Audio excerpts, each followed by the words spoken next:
Todos os anos, algo extraordinário acontece. Um movimento de fé, um encontro de corações, um tempo de renovação, de reconexão e de comunhão com Deus.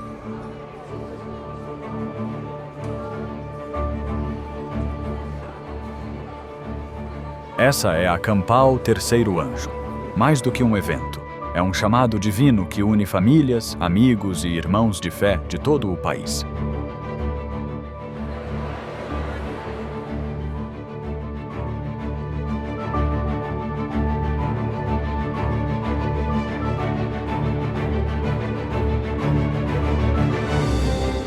Mensagens inspiradoras, adoração poderosa e encontros que transformam vidas. Cada instante é pensado para reacender a fé e fortalecer sua caminhada com Cristo.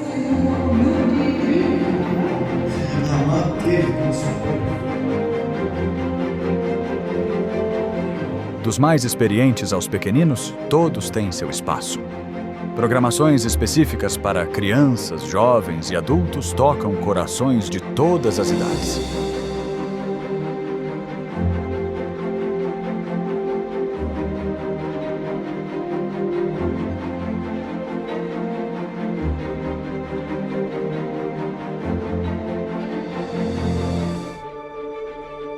Conexão, comunhão, compromisso. Seja sua primeira vez ou sua terceira, a Campal Terceiro Anjo te recebe de braços abertos.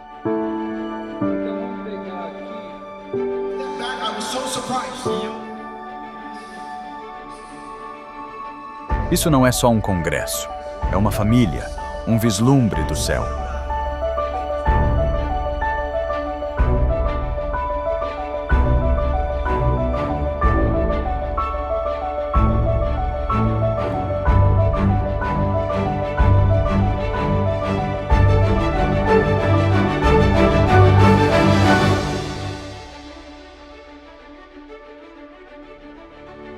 A Campal Terceiro Anjo 2026 já está sendo preparada. E o convite é para você.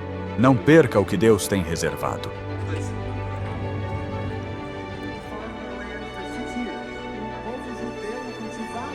A cada ano damos um passo a mais perto do propósito, mais perto uns dos outros, mais perto do céu.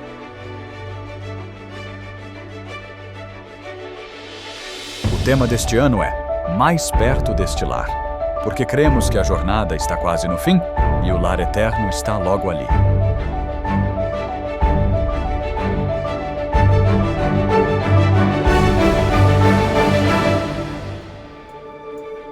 Campal Terceiro Anjo 2026. Mais perto deste lar. Esperamos você lá.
Olá, bem-vindos a mais um E aí, professor?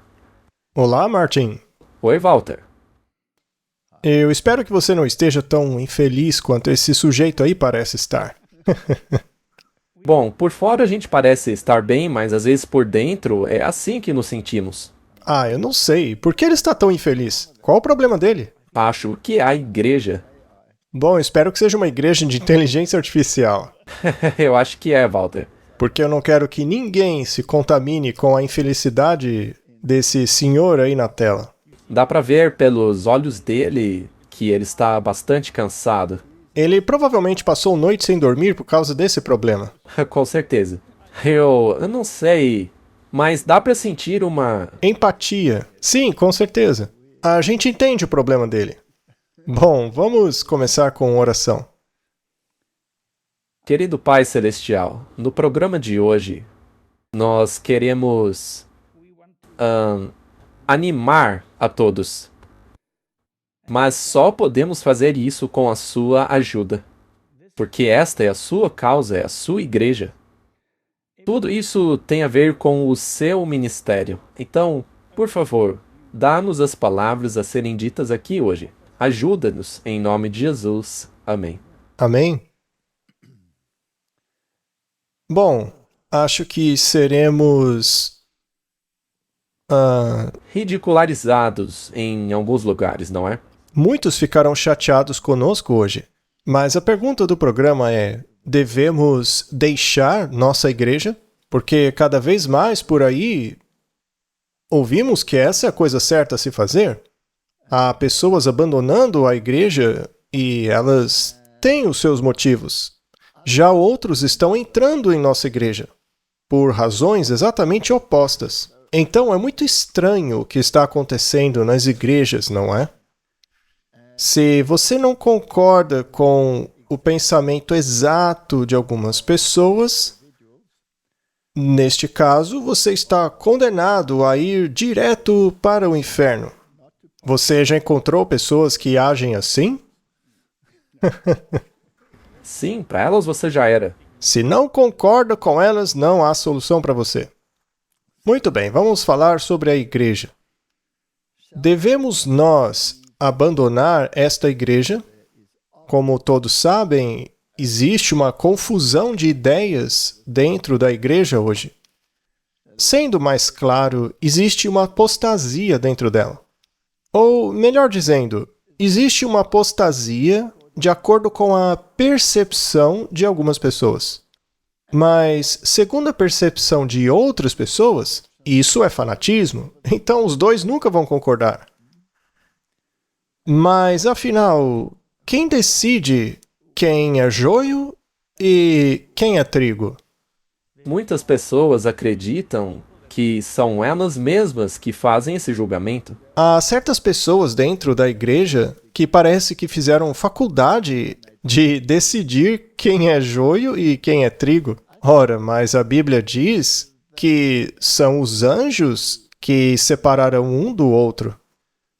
Uns serão separados como joio e outro como trigo. Muitas vezes, no início, uma planta parecia uma erva daninha, mas, ao final das contas, na verdade não era. E especialmente no Oriente Médio, onde as ervas daninhas são muito parecidas com os grãos verdadeiros, e só era possível distinguir as variedades quando ambas estavam maduras. Além disso, um determinado grão pode estar em crescimento, não é? Nós já falamos disso muitas vezes. Sim, como o caso de Arão. Pois é, imagina só se o pessoal hoje tivesse que escolher se Arão faria parte da igreja quando Moisés desceu da montanha, não é? Você votaria nele na conferência geral, depois de vê-lo envolvido com o bezerro de ouro? Com certeza não. Com certeza não, não é? Pois é, esse é um exemplo complicado, não é? Mas, muito bem. Bom, devemos então sair da igreja, mas essa pergunta implica em quem é a igreja? E essa é uma questão muito importante. Essa é a questão que fomenta toda a discussão hoje em dia nas igrejas. E muitos usam o espírito de profecia para isso. Pois é, usam mesmo. Os dois lados. É verdade. Mas quem é a igreja então? Martin, a Bíblia diz que o Espírito e a noiva dizem vem. Exatamente. O que a noiva está fazendo ali? O Espírito não é suficiente? Quando Paulo estava a caminho de Damasco, o Espírito interveio. Cristo lhe apareceu. E ele primeiramente teve que ficar cego antes de poder enxergar. Então ele foi colocado em conexão com a igreja. Ah, mas naquela época a igreja era perfeita, não é mesmo? A igreja naquela época era perfeitinha. Ora, como aquela igreja podia ser perfeita se ela discutia com Deus? Não, senhor. Você tem ideia de quem é esse cara aí que o senhor está me mandando para curar? Mas Deus disse, ele é um vaso escolhido por mim. Ou o que dizer do eunuco, que estava estudando o livro de Isaías. Ele queria saber quem era aquele indivíduo, ou aquilo tudo que estava sendo dito no livro do profeta Isaías, de quem ele está falando. E, bem, um anjo poderia ter aparecido e explicado a ele, o Espírito poderia ter guiá-lo na direção certa, mas ele enviou Filipe para o eunuco. Filipe foi enviado para lá de forma sobrenatural. É verdade. Para alcançá-lo, não é? Deus colocou um super turbo em Filipe e, de repente, ele apareceu em outra cidade. Bom, então vemos que o Senhor preocupou-se em enviar um representante de sua igreja. Vamos usar outro exemplo ainda. Pedro tinha essa noção de que todo gentio era impuro. E até mesmo comer com eles era um pecado terrível. Então ele teve que ouvir 3 vezes de Deus, não diga que aquilo que Deus purificou é impuro. E então logo depois, Pedro foi comer um torresmo. Não é? Não. Claro que não. Havia 3 gentios esperando por ele do lado de fora da casa. E o que foi que Pedro fez após ter visto aquela visão? Ele os convidou para ficar lá, para que pudessem planejar a viagem. E aí Pedro foi com eles. Mas ele sabia que estavam em apuros, então levou 6 pessoas como testemunhas. Veja, a igreja ainda é um corpo de Cristo. Sim. Bom, número 1. Os amigos de Pedro ficaram chateados, porque se aqueles gentios passassem a noite lá, significa que 6 gentios estariam dormindo em suas camas. Do jeito que eles eram, eles iam queimar os colchões no dia seguinte. Exato. Mas aí Pedro foi com os gentios, e ao chegarem lá, os gentios, Cornélio e sua família, receberam o Espírito do mesmo jeito que os apóstolos. E o mais interessante é que quando Pedro voltou, ele imediatamente foi questionado sobre isso. Mas aí ele explicou a situação, e a igreja aceitou com alegria. Até um pouco mais tarde, quando eles decidiram engatar a marcha ré, não é? Porque Paulo teve que repreender Pedro. Você sabe a história, né? Muito bem. Mas o fato é que, mesmo entre acertos e tropeços, a igreja de Deus sempre foi a igreja. Então, o que é a igreja e por que ela é a igreja? Ela é um corpo, é o Espírito e a noiva. Afinal, quem precisa dessa noiva? Seria muito mais fácil simplesmente seguir o Espírito e jogar fora essa noiva atrapalhada. Esse homem aí provavelmente está com essa cara por causa da noiva, não é? Muito bem, vamos dar uma olhada nisso. Vamos fazer uma pergunta. Quem é a Igreja de Deus? Será que a Igreja de Deus é formada por pessoas perfeitas que nunca erram? Estes sim são os representantes de Deus, os perfeitos, a Igreja. Bem, a verdade é que a igreja não é assim. Com certeza não. Muito bem, vamos ver isso. Atos 7:36. Ele, que é Deus, os tirou depois de fazer prodígios e sinais da terra do Egito, no Mar Vermelho e no deserto durante 40 anos. Será que eles eram um grupo muito coeso durante 40 anos? Todos alinhadinhos? Será? Claro que não. Basta ler a Bíblia. A Bíblia é sempre o nosso guia. Bom, então Deus usou um representante, Moisés, para trazer os seus filhos para fora do Egito. E diz aqui no versículo 37, veja. Este é aquele Moisés que disse aos filhos de Israel: O Senhor vosso Deus vos suscitará dentre vossos irmãos um profeta semelhante a mim, e a ele ouvireis.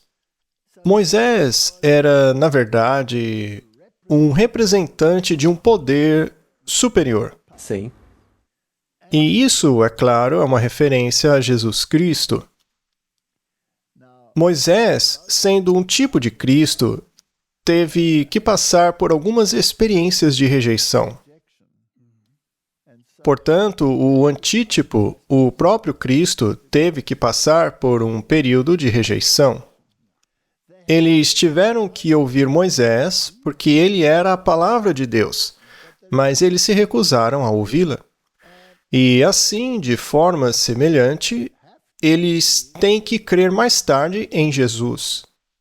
Mas ocorrerá a mesma oposição. E eu me refiro à oposição dentro da igreja. Sim, ocorre ainda hoje. Bom, o versículo 38 é muito esclarecedor. Este é o que estava na congregação no deserto com o anjo, que lhe falava no monte Sinai, e com nossos pais, o que recebeu as palavras vivas para nos-las dar. Os oráculos vivos que nos foram dados. Essa é a mensagem evangélica da salvação. Então, Moisés recebeu do anjo do Senhor as palavras de Deus. E então, dentro deste grupo, eles tinham instruções de como alcançar a vida eterna. Mas será que estas instruções eram apenas para eles? Bom, é aí que surge o problema. Sim, porque acharam que era isso mesmo. Mas não, as instruções deveriam ser propagadas, pregadas a todos, e eles seriam o exemplo delas. Muito bem, então quem é a Igreja de Deus? A Igreja de Deus consiste deste corpo, perfeito ou não, que possui os oráculos de Deus, que tem esta informação. Os oráculos, sim, são perfeitos. Sim, é a palavra de Deus. Eles contêm tudo. E os oráculos que Moisés recebeu foram o Pentateuco. Estes são os 5 primeiros livros de Moisés. E junto com estes 5 livros, ele também escreveu o livro de Jó, que conta sobre algumas mentalidades diferentes dentro da igreja que nem sempre estavam em harmonia com essa palavra. E é um livro muito bom. É incrível, como você acabou de dizer, isso explica um pouco das diferentes mentalidades dentro da igreja. Correto? Então ele escreveu os 5 primeiros livros e o livro de Jó, que fala sobre os conflitos e mentalidades. Ele também escreveu alguns salmos. É como se fosse um inário. Eles tinham um inário, eles tinham a palavra de Deus. E estes 5 primeiros livros, que em tipo apresentavam todo o plano da salvação. Qualquer outra coisa que tivesse que vir depois pela voz dos profetas e que foi acrescentado aos oráculos, tinham que estar em harmonia com estes 5 primeiros livros. Tudo que um profeta viesse a dizer depois era chamado de testemunho, e o testemunho tinha que estar em harmonia com os 5 primeiros livros de Moisés, que, aliás, tinham os 10 mandamentos. Essa é a palavra de Deus. Então Deus disse ao seu povo: olha, aqui estão as minhas informações. Agora pregue-as ao mundo. Agora, esse povo foi um total desastre. Mas mesmo assim, apesar de terem sido um desastre, muitos aceitaram a verdade e foram salvos. Eles olharam e viveram. Muito bem. Sabemos que a nação judaica rejeitou o Messias. Será que o Messias foi claramente retratado nos 5 primeiros livros da Bíblia? Claro. É como você disse, ele estava representado lá em tipologia, nos rituais do tabernáculo. Ele era o cordeiro inocente que deveria ser morto, e também o sacerdote. Ele era ambas as coisas. Ele foi o mediador de uma aliança. Então, o plano de salvação, tudo foi retratado ali no santuário. como o plano da salvação funcionaria. Agora, você pode transformar tudo isso em um mero ritual e dizer, ok, estou seguindo o ritual, então vou ser salvo, pronto. Ou você pode estudar o que o ritual significa para ver qual é a realidade que ele representa e pedir um novo coração. Sim, e aí dizer, estou fazendo isso para honrar aquele que fez tudo isso por mim. Então, se eu decidisse não fazer nada do que está lá escrito, mas fosse um israelita, neste caso eu estaria caminhando com eles, mas na realidade não vivendo a verdade, é apenas fachada. Sim, eu poderia até fazer todos os sacrifícios e ofertas, etc., mas não seria de coração. Então, podemos dizer que esse foi um teste perfeito, vamos colocar assim, para ver se eles andariam pelo caminho ou não. E isso aconteceu dentro das fileiras da igreja.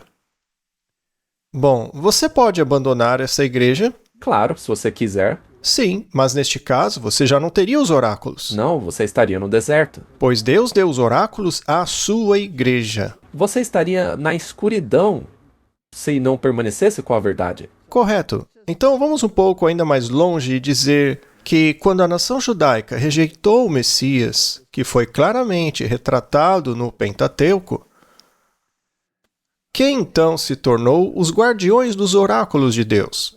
Esta é a questão. Quem hoje representa o que os oráculos da palavra de Deus têm a dizer? Vamos ler na Bíblia. Atos 13:46. Então Paulo e Barnabé, ousando, disseram. E veja, aqui eles estão falando aos judeus. Está falando aos israelitas biológicos. Eles disseram, era necessário que a palavra de Deus fosse pregada primeiro a vocês.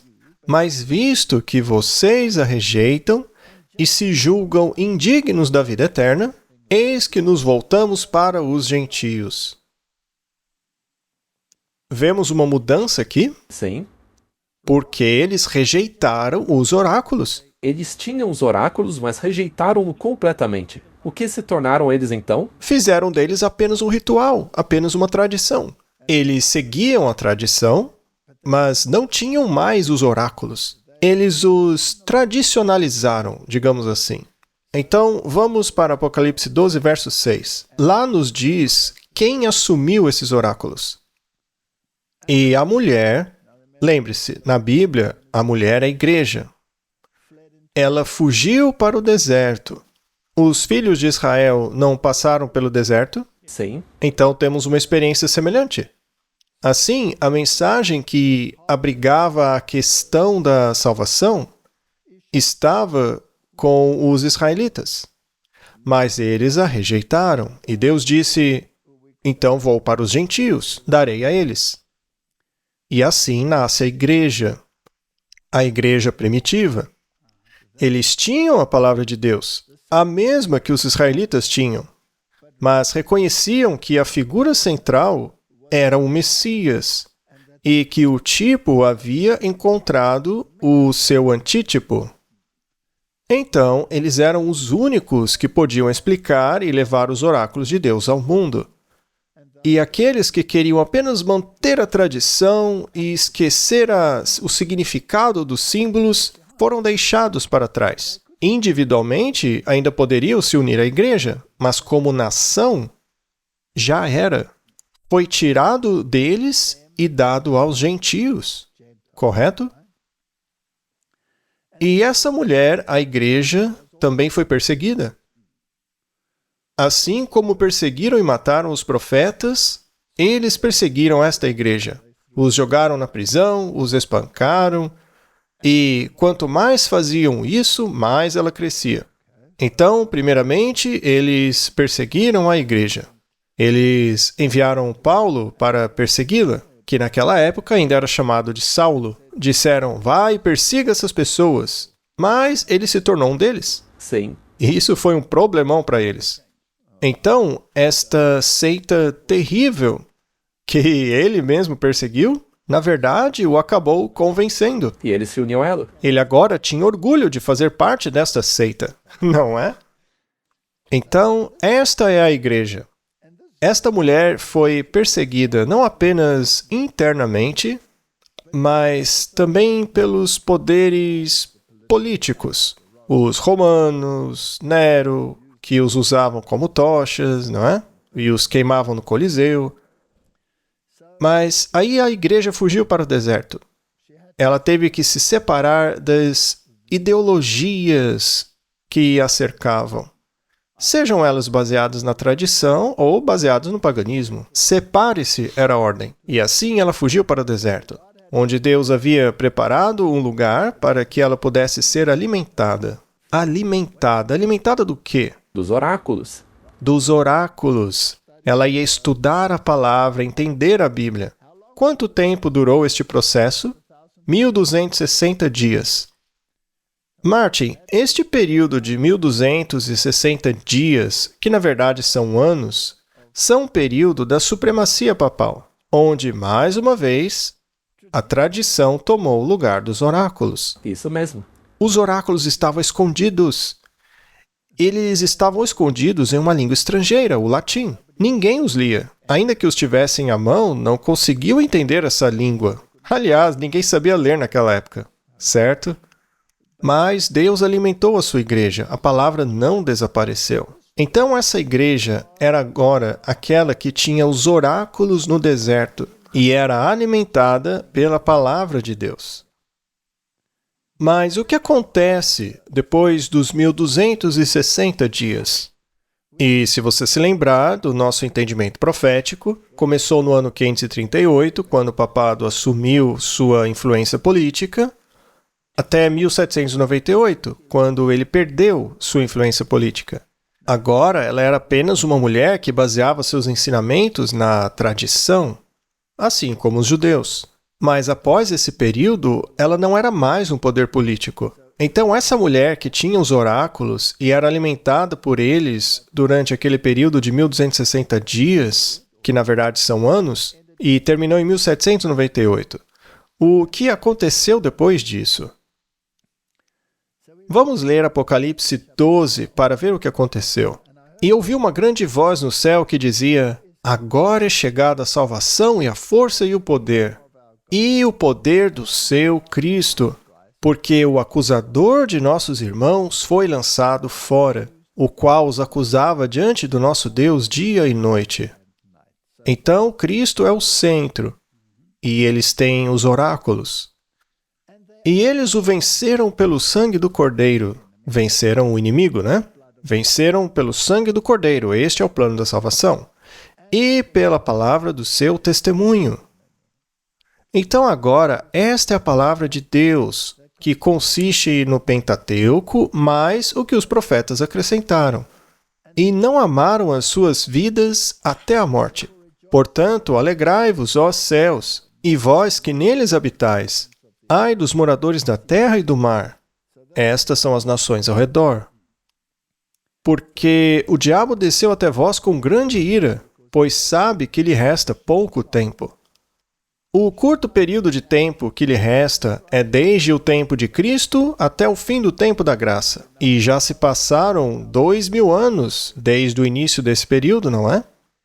E quando o dragão viu que tinha sido lançado na terra, ele perseguiu a mulher que dera à luz o filho varão. Então ele perseguiu a igreja que tinha Cristo como seu centro. Sim, ele estava usando o poder do anticristo para fazer isso por 1260 anos. O que aconteceu com esta mulher que agora tinha percebido que os oráculos de Deus giravam em torno do Messias? Essa mulher recebeu 2 asas de uma grande águia para que ela pudesse voar para o deserto. Temos aí a mesma imagem. Ela vai para o deserto, assim como os filhos de Israel foram. Eles foram tirados do Egito e levados para o deserto. Ou seja, o seu pensamento é tirado do mundo e trazido em harmonia com a igreja. E o deserto é o local onde Deus consegue falar com você e te resgatar. Até Moisés teve que passar pelo deserto por 40 anos, até que Deus o colocasse em harmonia com ele. Muitas coisas acontecem na natureza. Por exemplo, a sua dieta muda, e muitos sentem saudades das panelas de carne do Egito. Mas não vamos falar sobre este assunto hoje. Mas muito bem, então a mulher estava nutrida no deserto. Mas nutrida com o quê? Com os oráculos de Deus. Os oráculos de Deus. Mas por quanto tempo? Por um tempo, tempos e meio tempo, que é exatamente o mesmo período de 1260 anos.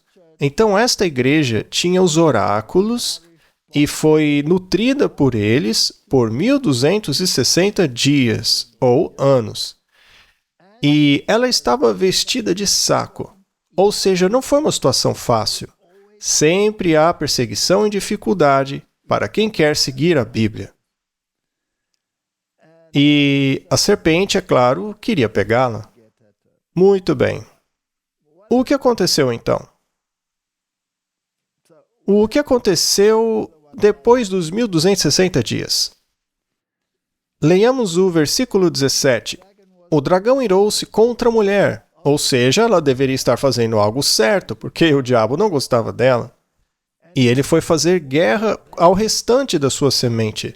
Então há um remanescente que tem que sair dela depois dos 1260 dias. Correto? Isso está claro?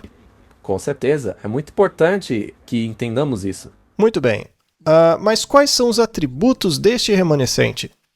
Eles guardam os mandamentos de Deus.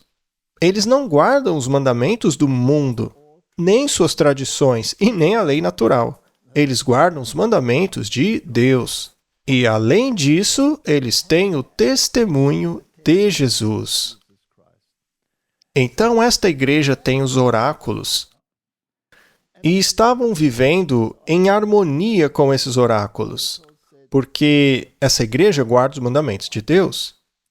E eles têm o testemunho. Temos que entender exatamente o que isto implica.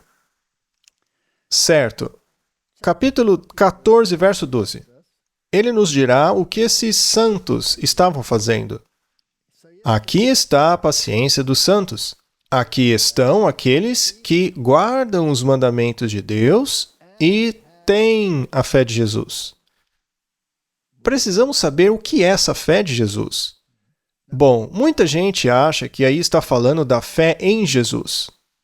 Mas não é isso. Essa igreja tem a mesma fé que Jesus tinha. Ou seja, acredita na mesma coisa que ele acreditava. E como saber em que Jesus acreditava? Os oráculos? Vamos ler os oráculos. Então, essa igreja remanescente tem os oráculos. Eles entendem a centralidade de Cristo, estudam a Bíblia e creem nas mesmas coisas que Jesus cria. Jesus cria nos oráculos? Com certeza. Eles têm o testemunho. Pulemos para o capítulo 22, versículo 14. Vamos para o fim da questão. Lá diz: Bem-aventurados os que guardam os seus mandamentos, para que tenham direito à árvore da vida e possam entrar na cidade pelas portas. Então, a obediência se torna uma parte muito importante desta questão. É claro que muitos não gostam deste versículo, então eles usam outras versões. Sim, eles usam aquela versão que diz que quem entrará na cidade é quem lava sua roupa. Sim, numa máquina de lavar. As versões do Sináitico e Vaticanos dizem esse tipo de coisa, que, na minha opinião, pertencem exatamente ao local onde foram encontrados, num cesto de lixo. Muitos discordam de mim, mas isso é a verdade. Muito bem, então temos um resumo aqui, né? Sim, e também é importante cumprir os mandamentos, como você acabou de dizer, mas é importante também que seja na sequência correta. Certo. Então, após 1798, quem ficou com os oráculos? A igreja que estava no deserto. E todos dessa igreja fazem isso? Ora, será que todos os israelitas obedeciam os mandamentos? Não. A questão é que aqueles que estão dentro deste grupo, o grupo que obedece os mandamentos, terá o direito de entrar pelos portões da cidade. Agora, também temos que olhar para isso, porque você pode obedecer os mandamentos com uma mentalidade de salvação pelas obras. Por isso, tem que ser na sequência certa. E com o elemento da fé. A única maneira de você realmente estar em harmonia com os oráculos é tendo a fé de Jesus. É por isso que você tem dois aspectos envolvidos aí. Este grupo obedece os mandamentos e, ao mesmo tempo, tem a fé de Jesus. Exato. É por isso que guardam os mandamentos, na perspectiva correta. Muito bem. É por isso que eu disse que tem que ser na sequência certa. A fé vem em primeiro lugar e o resultado dela é a guarda dos mandamentos. Você não guarda os mandamentos para então obter a fé. Os oráculos não partiram basicamente dos israelitas, a nação física, né, de Israel, para a igreja e o deserto? Sim, E aí houve um remanescente, depois de 1798, que hoje tem os oráculos, sim, mas algum deles foi perfeito ao longo do caminho? não. Muito bem. E agora vem mais uma pergunta. O que é o testemunho? Estamos contextualizando aqui. Sim, fazendo um fundamento. Muito bem, Apocalipse 19:9. E ele me disse, escreve, bem-aventurados aqueles que são chamados à ceia das bodas do Cordeiro. Você gostaria de fazer parte disso? É claro? E ele me disse, estas são as verdadeiras palavras de Deus. Ou seja, Os oráculos? estamos falando dos oráculos. E lancei-me aos seus pés para o adorar. Ou seja, o apóstolo se prostrou diante do anjo. Mas o anjo disse a ele, não faça isso. Sou teu conservo e de teus irmãos, que têm o testemunho de Jesus. Tem o testemunho de Jesus, Martin? Adore a Deus. Porque o testemunho de Jesus é o espírito de profecia. Então, quando um profeta fala, em nome de quem ele está falando? De Deus? Ele está falando em nome de Deus, especificamente em nome de Jesus. Porque o testemunho de Jesus é o espírito de profecia. Deve haver um profeta que esteja recebendo esse testemunho, não é? Agora, esse remanescente tem o espírito de profecia? Claro. Sim, porque ali diz que ele tem o espírito de profecia. E o que é isso? É o testemunho de Jesus. Então, deve haver o dom profético na igreja remanescente, certo? Bom, vamos dar uma olhada no que as pessoas ou instituições que foram as anfitriões dos oráculos de Deus, ou seja, a igreja que tinha a informação para dar aos outros. Essa não era a função dela? Não podemos guardar a verdade para nós. Não adianta nada esconder os oráculos de Deus dentro de uma gaveta. Temos que compartilhar. Claro, essa é a nossa obrigação. Senão você... Aquilo que recebemos de graça, temos que dar de graça, certo? Então, essa fé de Jesus, como ela foi restaurada à igreja? Em outras palavras, aquilo que Jesus acreditava, que está no plano da salvação, que está em sua palavra, como a igreja respondeu a isso?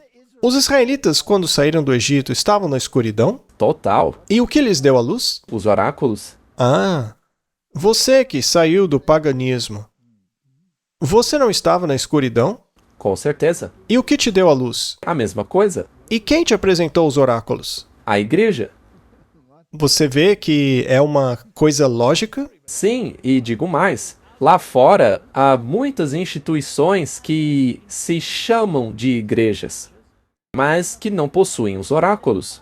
Tá, mas e se você descobrir que essa igreja não é perfeita e começa a resmungar com saudade das carnes do Egito? Será que você não vai ficar com a mesma cara desse fulano aí? Bem, isso invariavelmente vai acontecer, porque no começo você não entende isso. Você acha que vai ser tudo as mil maravilhas? Muito bem. Vamos dar uma olhada no que aconteceu com os oráculos. A autoridade da Bíblia. A igreja primitiva tinha os oráculos.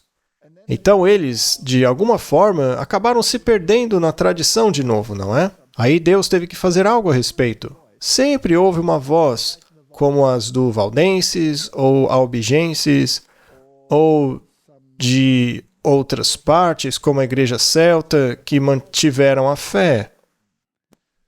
Mas, basicamente, ela acabou se perdendo. Ela foi espalhada, né? Ninguém tinha todos os oráculos. Eles estavam escondidos em algum lugar. É interessante que durante este período havia oráculos, mas eles estavam dispersos. A mensagem não conseguia chegar onde deveria chegar, e nem com a força total que ela tinha. Os oráculos tinham que ser reagrupados. Se o mundo inteiro tem que ser avisado para que se tome a decisão final, certamente o mundo precisa dos oráculos. Sim, todos juntos. Todos eles. Muito bem, vamos dar uma olhada em como isso aconteceu. Tudo começou com a estrela da manhã da Reforma, Wycliffe. Ele entendeu a autoridade da Bíblia. Na verdade, ele traduziu a Bíblia, mas não tinha os manuscritos corretos. Mas ele fez o melhor que pôde. Então ele apontou para a autoridade da Bíblia e não para a autoridade daqueles que afirmavam ser a igreja, mas que ensinavam as tradições ao invés dos oráculos. Na verdade, essa igreja se colocou no lugar dos oráculos. Correto? O próximo passo ocorreu em 1400, a obediência a Deus e não ao homem. E isso foi por meio de Jan Hus. Ele foi um dos que descobriu os escritos de Wycliffe e deu um passo além. E o que fizeram a ele? Eles o queimaram. E o que fizeram a Wycliffe? Nada. Não conseguiram matá-lo. Mas depois que ele morreu e foi enterrado, eles exumaram os ossos e queimaram os ossos. Que coisa inútil, né? Recentemente eu vi que eles fizeram uma procissão com o santo lá nas ruas da Europa, com o esqueleto do santo vestido com uma roupa. E o coração do santo estava dentro de uma garrafa em algum lugar da igreja. As mãos estavam em outras igrejas para veneração. Então veja que os rituais dessa igreja são totalmente pagãos. É inacreditável. E as pessoas ainda dizem que as religiões africanas que são bárbaras. Mas no fim é a mesma coisa. É macabro. Mais de 100 mil peregrinos foram testemunhar essa coisa horrorosa. Mas, enfim, estamos mudando de assunto. Vamos à questão de novo aqui. Muito bem, mas o assunto aqui é a fé de Jesus. A mensagem de Wycliffe foi: vamos voltar à Bíblia. Já a de Hus foi: obedecer a Deus antes que ao homem. E em 1517, Martinho Lutero descobre a justificação de Cristo e a salvação pela graça. E isso causou um rebuliço, né? Eles amaldiçoaram Lutero por causa dessa heresia, não é? E em 1555 temos a liberdade de consciência por Calvino. Eu questiono se ele realmente viveu de acordo com isso, né? Porque afinal ele também perseguiu pessoas que discordavam dele. Mas pelo menos Ele colocou essa ideia no mundo, né? ele trouxe o oráculo de volta onde deveria estar. Sim, cada um tem o direito de escolha. Então, o batismo por imersão foi a próxima etapa. Foi o que Jesus representou. Então, tinha que se tornar parte da fé do povo de Deus, certo? Então, temos aqui uma recuperação progressiva do conhecimento. É quase como encontrar a palavra de Deus novamente e mergulhar nela. Então, qualquer um deles foi, na verdade, um portador dos oráculos. Bom, isso não significa que não houvesse indivíduos que entendessem que o batismo de adultos era a coisa certa a se fazer, como os anabatistas, que estavam lá desde 1650, já na época de Martinho Lutero. Mas, para chegar ao ponto em que isso realmente fosse tolerado, mal visto, mas tolerado, você tinha que chegar a esse ponto. Então, os batistas criaram uma estrutura organizada que reconhecia os oráculos e começou a entrar em harmonia com algumas destas questões. O próximo ponto foi em 1705, que é o senhorio de Cristo e a obediência a ele, que ocorreu com Wesley. Ele não era muito popular. Na verdade, é uma coisa triste, né? Que o colocar a Cristo em seu lugar de direito te faz uma pessoa impopular.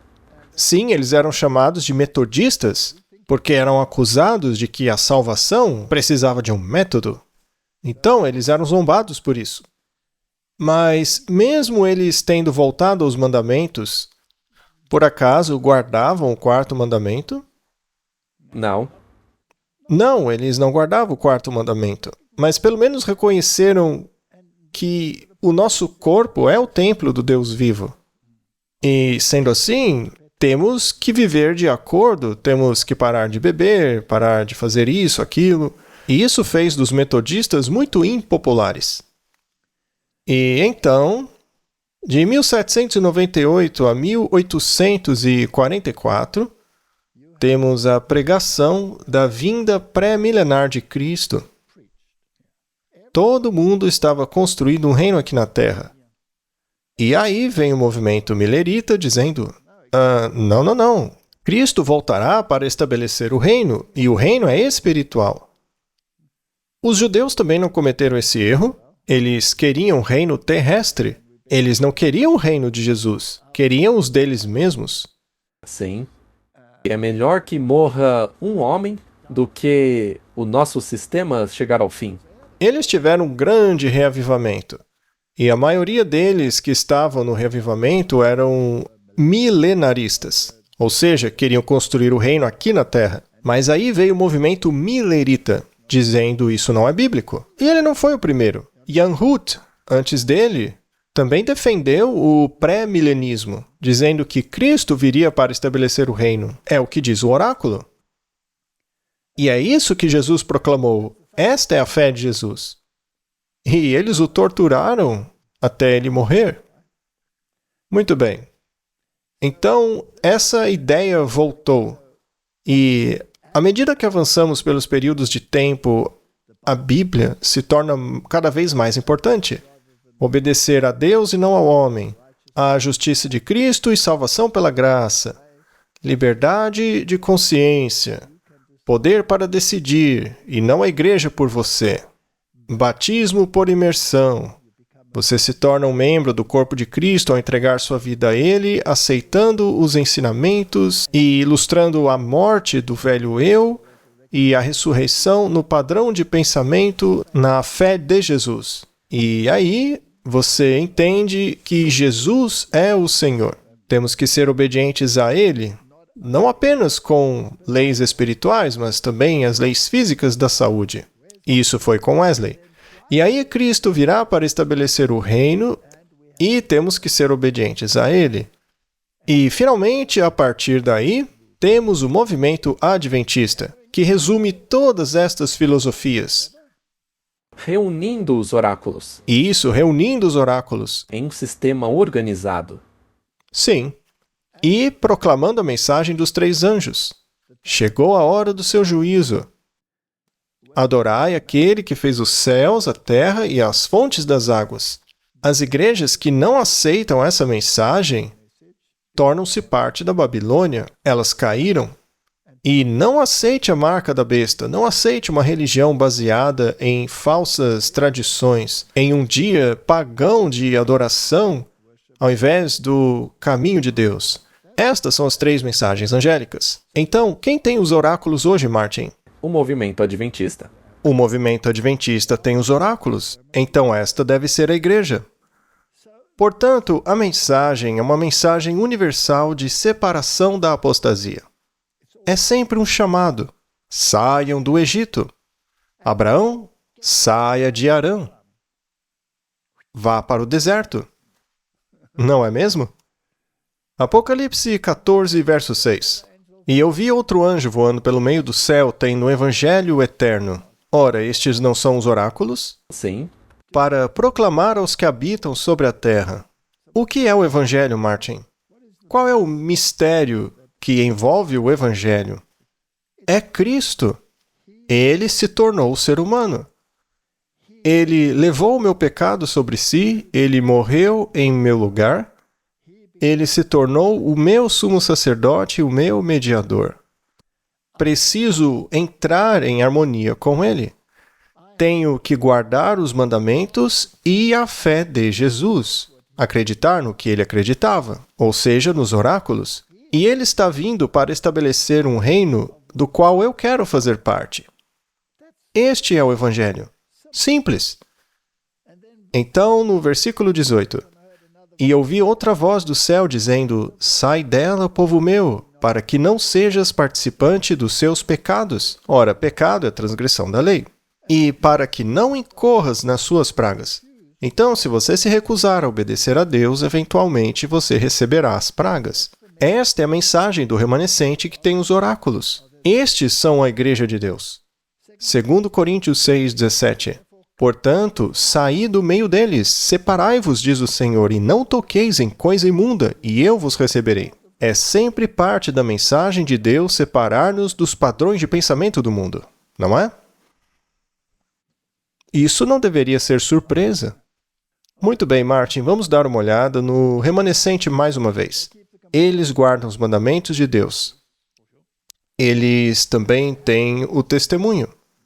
Sim, faz parte da mensagem do remanescente. Logo, eles têm que ter o espírito de profecia. Deve haver um profeta entre eles. Os israelitas tinham profetas entre eles, O tempo todo. mas eles também têm a fé de Jesus. Eles devem acreditar nos oráculos. E eles devem surgir após 1798. Isso é um detalhe muito importante. É dito claramente aqui em Apocalipse, capítulo 12, logo após a profecia dos 1260 dias. Eles devem pregar as 3 mensagens angélicas e deve ser um movimento mundial. Isso também é muito importante. Tem que ser um movimento mundial porque, segundo o primeiro anjo, eles pregam o evangelho eterno para todas as nações e tribos do mundo. Todas as pessoas. É uma mensagem universal. Ora, que igreja no mundo ensina que devemos guardar os mandamentos de Deus ao invés da tradição? Qual igreja afirma possuir o espírito de profecia? Qual igreja surgiu após 1798 que incorporou tudo o que a igreja no deserto tinha e organizou tudo isso de acordo com os oráculos? E que prega a mensagem dos 3 anjos e é um movimento mundial? É a Igreja Adventista do Sétimo Dia. Apenas ela se qualifica. E ela é um movimento, uma igreja? É um movimento? Mas é perfeita? Não. Claro que não. É por isso que esse homem aí tá com essa cara. Mas os oráculos mantidos por ela e tudo dentro deles, isto sim é perfeito. O problema é que algumas pessoas não seguem isso. Muito bem. Aqui está uma citação do espírito de profecia.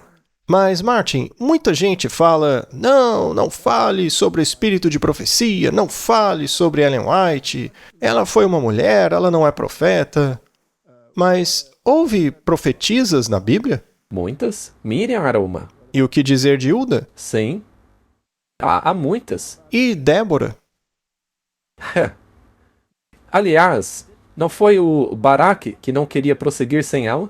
Não, ele não queria prosseguir sem ela. A propósito, essa é uma história tipológica. Mas eu não serei muito apologético, porque isso é muito bíblico. É um dos requisitos para se qualificar como igreja remanescente. Certo. Agora, se há tanta confusão no mundo, não seria bom se Deus desse uma pequena orientação que está em absoluta harmonia com a palavra de Deus, para que quando você estude a palavra de Deus, você realmente o encontre lá? Vejamos o que ela mesma diz. Os homens podem armar esquema após esquema, e o inimigo buscará seduzir as almas da verdade. Mas todos os que creem que o Senhor falou por meio da irmã White, e lhe deu uma mensagem, estarão a salvo das muitas ilusões que sobrevirão nesses últimos dias. Bom, ou isso é o maior absurdo que você já leu na vida, ou é verdade. É um dos dois, né? E se for verdade, você não pode selecionar qual mensagem dela você aceita. Ou seja, temos que observar essas mensagens e estudá-las. E após as ter estudado, você se pergunta, isso que eu li está em harmonia com a Bíblia, com a lei e o testemunho dos profetas anteriores?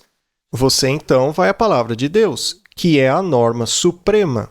E se você constatar que está em harmonia, então é melhor dar ouvidos. Se ela diz que você não deve cobiçar as panelas de carne, e você encontra exatamente isso lá em Êxodo, que eles cobiçaram as panelas de carne do Egito e Deus não ficou satisfeito com eles, e enviou uma magreza em suas almas e eles perderam o discernimento. Isso está em Salmos. Sim, e se eu disser, mas eu amo as panelas de carne do Egito, eu não quero dar ouvido a esta mensagem. Bem, significa que você não está ouvindo a Bíblia também. Infelizmente, muitas ilusões surgiriam depois disso. E muitos deixarão a igreja porque não querem ouvir o que está sendo dito aqui, certo? Ou talvez até deixem a igreja porque utilizam esses textos de maneira errada. Ou cite metade deles. Você pode citar metade da Bíblia apenas? Se você quer sustentar algo que você quer dizer e não o que a Bíblia diz, aí sim. Só que isso é errado. A Bíblia inteira deve ser considerada, assim como todo o espírito de profecia. Será que posso desconsiderar Atos 8:37, caso eu não goste da mensagem? Não. Mas as traduções modernas fazem isso. Ah, sim, claro. Se não é conveniente, eles eliminam. Como fizeram na NIV, não é? Você simplesmente deixa de fora. Mas eu quero todo o oráculo de Deus, e não apenas um trechinho. Muito bem, Martin. Então, estes são os princípios básicos do remanescente. Certo, vamos um pouco mais além. Vamos fazer uma pergunta. Qual é a condição do remanescente? Bem, felizmente a Bíblia nos ensina sobre isso. Muito bem. O paralelo ao último portador dos oráculos de Deus é Laodiceia, a última igreja sobre a terra. E é importante lembrar disso enquanto lemos. Porque não há igreja depois da igreja de Laodiceia. Exatamente, ela é a última. Vamos dar uma olhada em sua condição. E ao anjo da igreja de Laodiceia escreve: Estas coisas diz o Amém, a testemunha fiel e verdadeira, o princípio da criação de Deus. Aqui está falando da lei e a fé de Jesus. E esta igreja é a última representante que tem os oráculos de Deus. Mas vejamos a situação dela. Conheço tuas obras. Sei que não és frio nem quente. Eu quisera que fosses frio ou quente. Vocês ficam em cima do muro. E assim, porque és morno e não és frio nem quente, eu a vomitarei da minha boca. São palavras fortes. Então, alguma coisa vai acontecer. Quem é que vai vomitá-la? Deus a vomitará. Não sou eu o vomitador, nem você. É você que está separando o joio do trigo? Com certeza não. E esses dois não ficam juntos até a colheita? Com certeza. A colheita já está acontecendo? Sim. Quem está vomitando? Não somos nós. Haverá uma sacudidura? Claro que sim. Muito bem. Portanto, ela será vomitada se não entrar em harmonia com a fé de Jesus, certo? E por quê? Porque ela diz que é rica. Ora, se ela é rica, é porque tem algo de valor. O que ela tem de valor? Os oráculos. Ah, de volta aos oráculos. Ela tem os oráculos de Deus e tem muitos bens. O remanescente é uma igreja próspera. Ela sabe disso. Acha que não precisa de nada. Ela não está na mesma condição que os judeus? Temos tudo sob controle. Não precisamos deste absurdo agora para interferir em nossos planos terrenos. Você não sabe que é miserável, infeliz, pobre, cega e nua. Martin, ou seja, eles não têm a justiça de Cristo. Esta não parece ser uma igreja perfeita. Pelo contrário, é uma igreja bastante imperfeita. Ela é miserável, infeliz e pobre. Ainda assim, ela é rica, porque tem os oráculos. Mas se não os cumpre, então na verdade é pobre. Muitos não querem ouvir o testemunho, porque isso leva aos oráculos. Muitos dizem, não precisamos dar ouvidos ao Antigo Testamento. Eles são cegos, assim como Paulo era. Ele precisou ficar cego antes de poder enxergar. Então, Martin, esta é a condição da igreja. Não é uma condição desesperadora? Depende a quem você faz essa pergunta. É desesperadora se você não Reagir. reagir. O que devemos fazer para escapar deste estado lamentável? Devemos praticar o que os oráculos dizem. Então vamos estudar isso, do contrário, estamos todos perdidos. E é importante afirmar essa questão porque, infelizmente, muitos nos acusam de incentivar as pessoas a ficarem dentro dessa igreja de Laodiceia. Já outros acham que devemos abandoná-la. Esse é o outro lado, mas uns nos acusam de ensinar que não devemos abandonar o estado de Laodiceia. Isso mesmo. Bom, qual é a solução disso?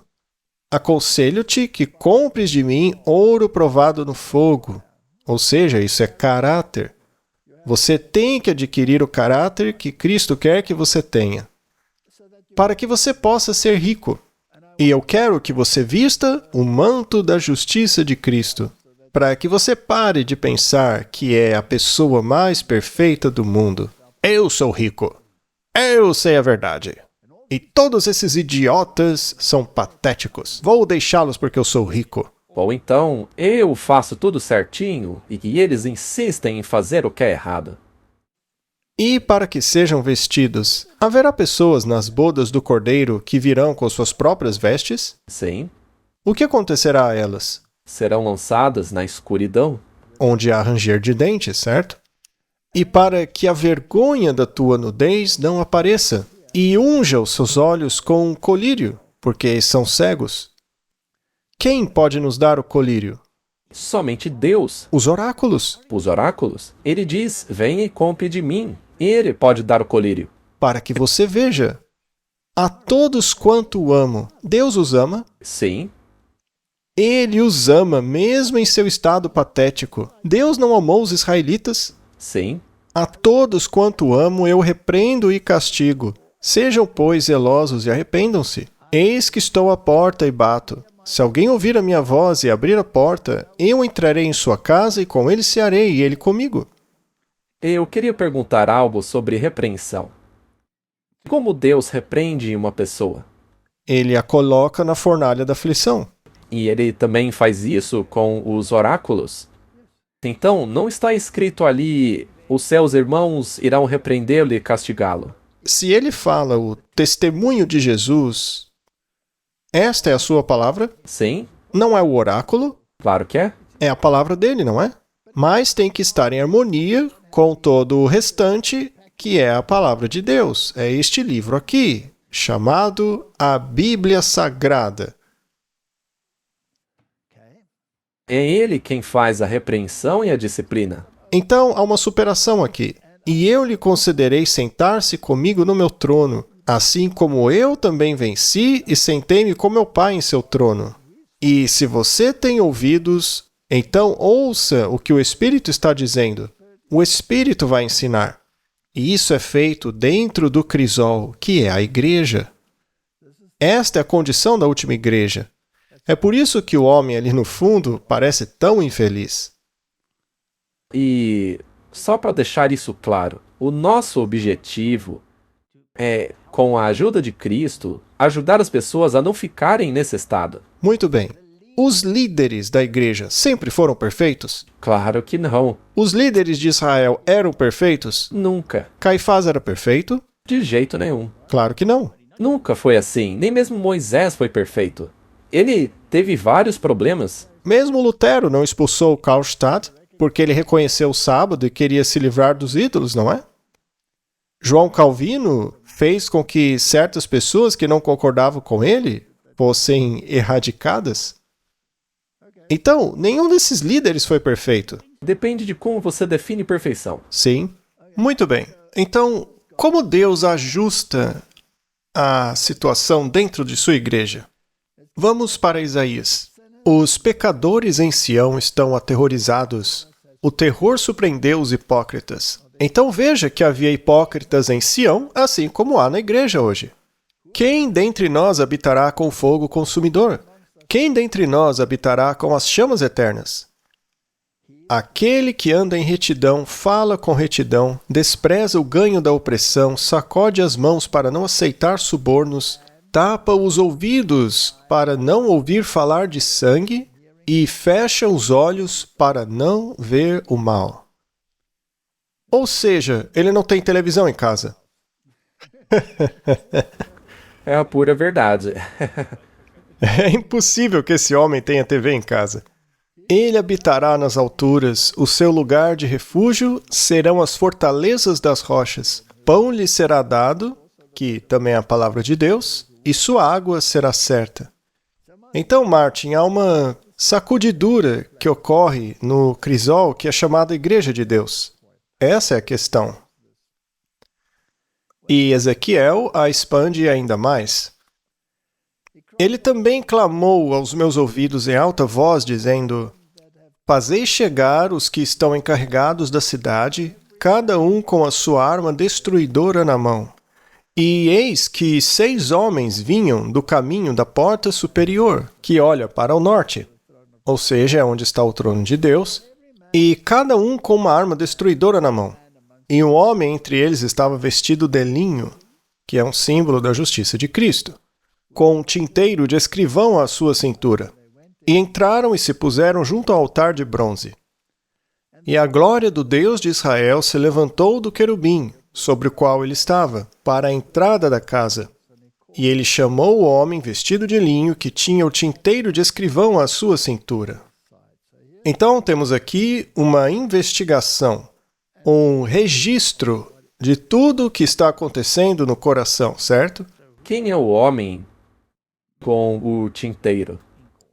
Bem, é um anjo que foi enviado, e ele foi comissionado a fazer o que Cristo lhe ordenou fazer, que é registrar o que todos estão fazendo. Então ele não é um membro da igreja.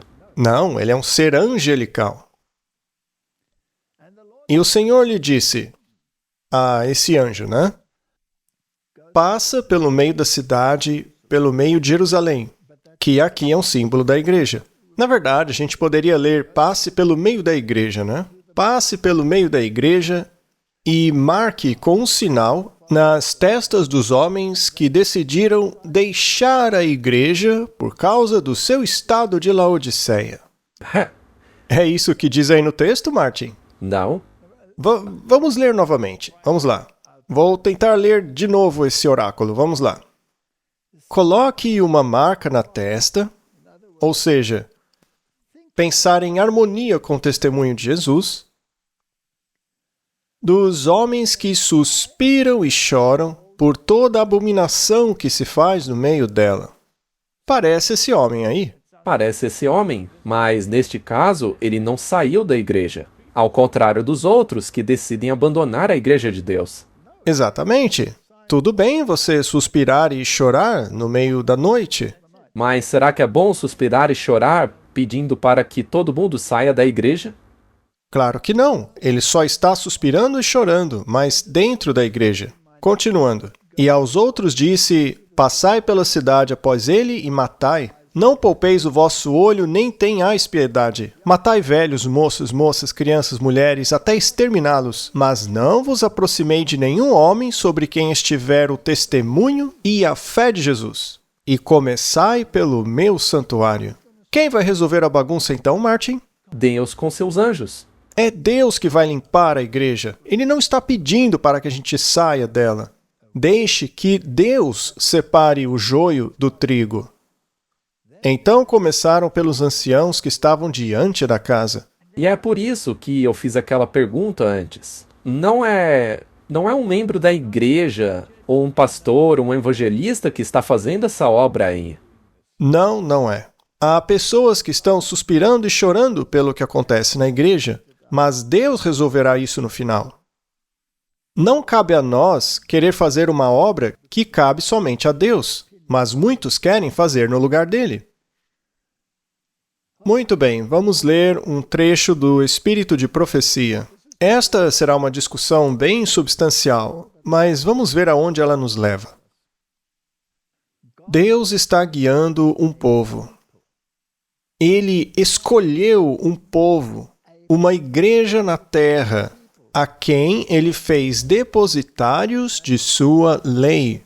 Ou seja, esta igreja possui os oráculos de Deus. Ele lhes confiou uma responsabilidade sagrada e uma verdade eterna a ser dada ao mundo. Ele os reprovaria e corrigiria.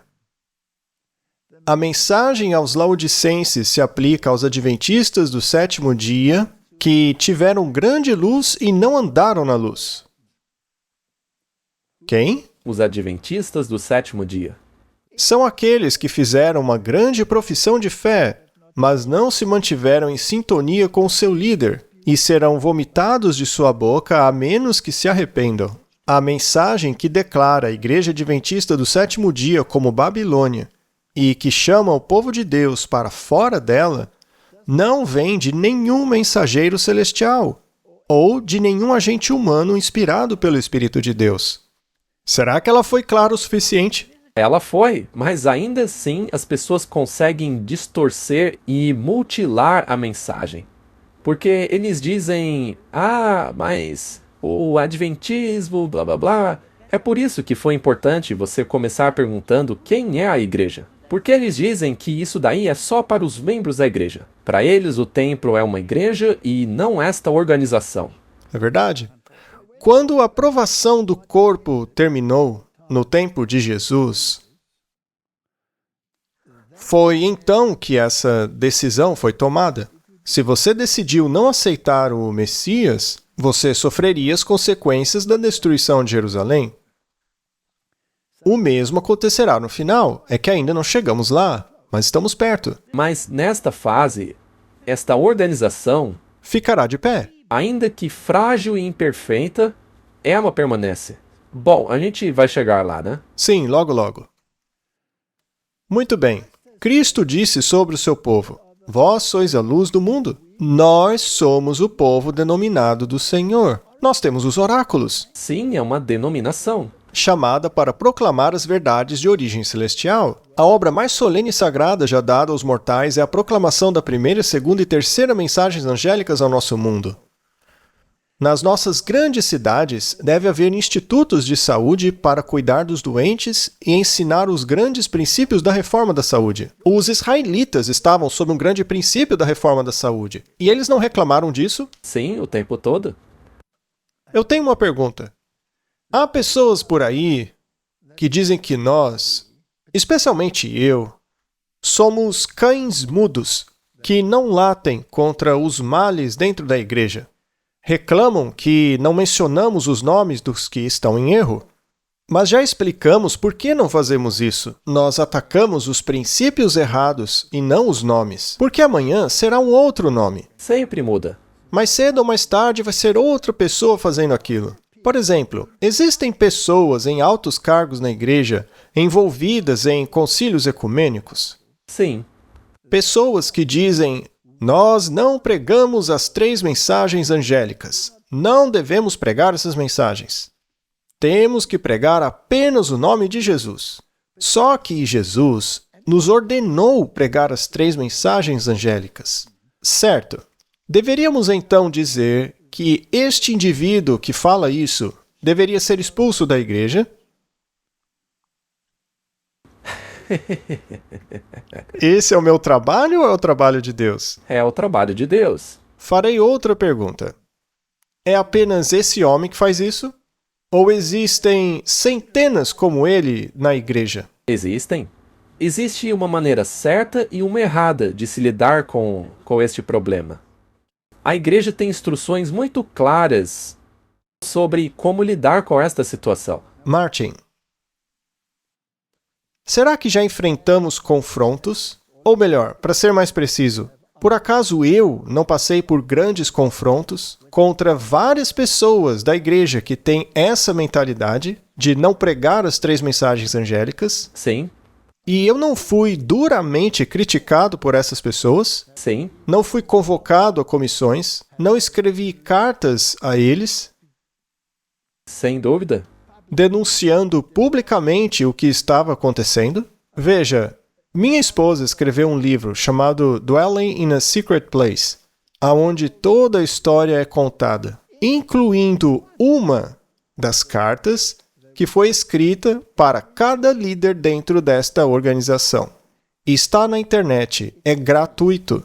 Baixe em nossa página web, leia o livro e veja se realmente fomos cães mudos que não latimos contra os males da igreja. A questão é que nós acreditamos haver uma maneira certa de se fazer isso. Não atacamos nomes, mas o princípio errado.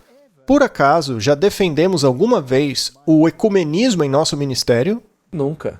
Jamais. Nunca.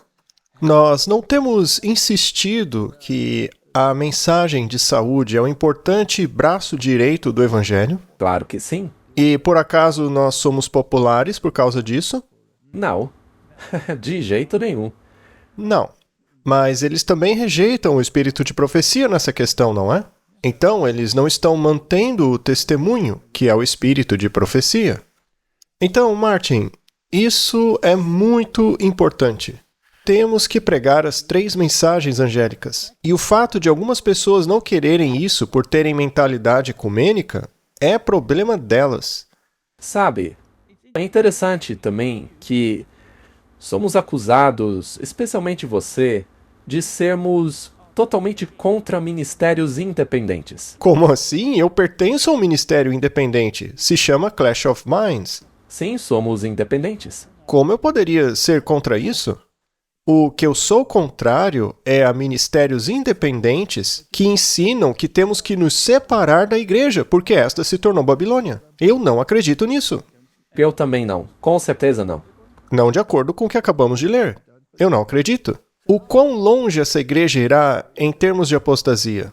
Bem, ela diz em Mensagens Escolhidas que pode parecer que a igreja vai cair, mas ela não vai cair. É simples assim. Ela permanecerá de pé enquanto os pecadores de Sião serão sacudidos para fora e separados do precioso trigo. É uma tarefa terrível, mas deve acontecer. Então, Martin, haverá uma limpeza, mas é Deus quem fará isso. E infelizmente, se você tiver uma certa mentalidade de como isso vai acontecer, não se surpreenda quando não sair exatamente do jeito que você esperava. Porque na maioria das vezes, as pessoas diriam: serão as pessoas que não concordam com tudo. O lado mais liberal de tudo isso. Mas se você for conservador e ainda assim sair da igreja, estará tão perdido quanto os liberais? Sim, estarão no mesmo barco. Tenho outra pergunta. Temos um ministério independente e também temos um instituto de saúde. O ministério independente é o Clash of Minds e o de saúde é o Verity Center. Nós temos os dois. E assim acabou que irritamos certos setores da sociedade por causa disso. Mas será que alguém já foi batizado no Clash of Minds? Não. Não. Não, porque esta não é a orientação dos oráculos. Você é um ancião da igreja? Sim. E eu sou um pastor ordenado na igreja. Sou um adventista do 7º dia. Não porque essa igreja seja perfeita, mas porque ela possui os oráculos. E em certos lugares eles já... Bom, basicamente, qual a diferença entre ser demitido ou proibido de falar? É a mesma coisa. Eu fui banido de falar em certos lugares. Mas eu fui expulso da igreja ou estou em situação irregular? De jeito nenhum. Eu acabei de ser um palestrante de uma campal aqui em nossa grande conferência, que é um local público. Veja, alguns acham ruim que eu esteja cantando de acordo com a melodia dos líderes da igreja. Ora, mas eu vou cantar de acordo com a melodia dos líderes da igreja se eles estiverem em harmonia com a Bíblia e o espírito de profecia. Cantarei a mesma música que eles, mas se não estiverem, aí apontarei para as faltas, não os nomes. Por exemplo, dentro do contexto dessa epidemia recente que aconteceu, nós deixamos a nossa posição muito clara. E essa posição não estava necessariamente em harmonia com a liderança da igreja? Exatamente. Deixamos isso bem claro. Nós não apoiamos algumas posições que o corpo da igreja tomou. Correto. Na verdade, fizemos vários vídeos explicando por que adotamos uma posição contrária. Correto, mas baseamos isso em princípios e não em indivíduos. Muito bem. Então a igreja pode parecer que vai cair, mas não cairá. Há outra citação do espírito de profecia que diz assim: O Senhor declarou que a história do passado será reencenada quando entrarmos no trabalho de encerramento. Certamente isso vai acontecer. Cada verdade que ele deu para estes últimos dias deve ser proclamada ao mundo. Toda ela. Cada pilar que ele estabeleceu deve ser fortalecido. Não podemos agora nos afastar do fundamento que Deus estabeleceu. Não podemos agora entrar em nenhuma nova organização, pois isso significaria apostasia de verdade. Esta é uma afirmação muito clara. Talvez nós vamos falar sobre isso, mas eu quero mencionar já. Foi isso que eu quis dizer quando mencionei que algumas pessoas gostam de usar partes do espírito de profecia para fazer uma afirmação. Isso foi escrito em 1905 porque havia certas declarações que veremos a seguir foram escritas anteriormente. Mas você tem que equilibrar os dois para ter certeza de que ela não disse Vamos sair da igreja. Isso mesmo, nós já vamos ver isso. Fui instruída a dizer aos adventistas do sétimo dia em todo o mundo: Deus nos chamou como um povo para sermos um tesouro peculiar para Ele. Ele designou que sua igreja na terra permaneça perfeitamente unida no Espírito e no conselho do Senhor dos Exércitos até o fim dos tempos. Se seguirmos a história de Israel, sempre houve discórdia dentro do povo, mas a verdade sempre esteve lá. Temos aí mais uma citação do espírito de profecia. Aqueles que afirmam que a Igreja Adventista do sétimo dia constitui Babilônia, ou qualquer parte de Babilônia. Porque alguns dizem, não, mas a liderança, ela sim é Babilônia. Já esse subnível não é, já esse outro é, esse aqui não é, mas não é assim. Seria melhor que essas pessoas que dizem isso ficassem em casa, que parem para considerar qual é a mensagem a ser proclamada neste momento. Em vez de trabalhar com agentes divinos para preparar um povo para estar de pé no dia do Senhor, eles se posicionaram com aquele que é o acusador dos irmãos, que os acusa diante de Deus dia e noite. Não acuse os irmãos. Sim, chore entre o pórtico e o altar, por causa do mal que está sendo feito dentro de Israel. Porque sim, existe apostasia em nossas fileiras, mas Deus vai resolver isso. Não abandone a igreja, seja um exemplo dentro dela. Por acaso você abandonou a igreja quando te ordenaram a não pregar as 3 mensagens angélicas dentro dela? Não. Eu simplesmente disse a essas pessoas que me ordenaram não pregar as 3 mensagens angélicas que eu não os considerava adventistas do sétimo dia. Eles eram líderes? Alguns eram reitores de nossas maiores universidades no mundo. Já outros eram líderes do mais alto escalão de nossa igreja. Eles me proibiram de pregar as 3 mensagens angélicas. E eu disse a ele que mais vale obedecer a Deus do que a eles. E se eles achassem isso ruim, o problema era deles e não meu. Eu não os considero adventistas. E eles ficaram furiosos comigo, Martin. Então você ficou na igreja. Claro que sim. Eu não saí dela porque esta igreja possui os oráculos. Além do mais, a sacudidura feita pelos anjos não foi concluída ainda. Ele certamente está trabalhando nisso agora, porque agora mesmo tem muita gente abandonando nossa igreja por amarem as coisas do Egito. Essas pessoas não gostam de certas declarações. Por exemplo, pastores que abandonaram grandes emissoras de TVs adventistas por não concordarem com certas coisas de nossa igreja. Parece até que eles não estudaram a história dos filhos de Israel. Estes que estão saindo acreditam que o espírito de profecia não é de Deus. Eu acho que eles dizem isso porque o espírito de profecia contradiz o estilo de vida deles. Agentes satânicos foram movidos de baixo e inspiraram homens a se unirem em uma confederação do mal, para que pudessem confundir, atormentar e causar grande angústia ao povo de Deus. O mundo inteiro será incitado à inimizade contra os adventistas do sétimo dia, Martin, o remanescente. Isso porque estes não prestam homenagem ao papado. Martin, temos pessoas em nossas fileiras dizendo que o papado mudou? Sim. Claramente sim. Já não provamos que Roma não mudou? Ora, basta ir e dar uma olhada nos últimos 2 episódios que fizemos. Quem está errado então? Com certeza não somos nós. Eles estão errados. E os oráculos dentro da nossa igreja continuam afirmando a mesma coisa. Ora, se há pessoas que querem insistir nisso, ou ainda que seja, sei lá, o líder da conferência geral, isso não muda o fato de... Não me importa quem seja. líderes de união já escreveram publicamente contra nós, contra mim em específico, sobre essa questão de Roma ter mudado. E eu o repreendi publicamente em uma carta. Isso é público, qualquer pessoa pode olhar na internet, basta procurar.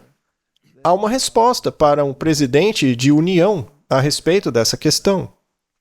Será incitada a inimizade contra os adventistas do sétimo dia, porque estes não prestam homenagem ao papado, honrando o domingo, a instituição deste poder anticristão. Eles são poder anticristão, gostem ou não.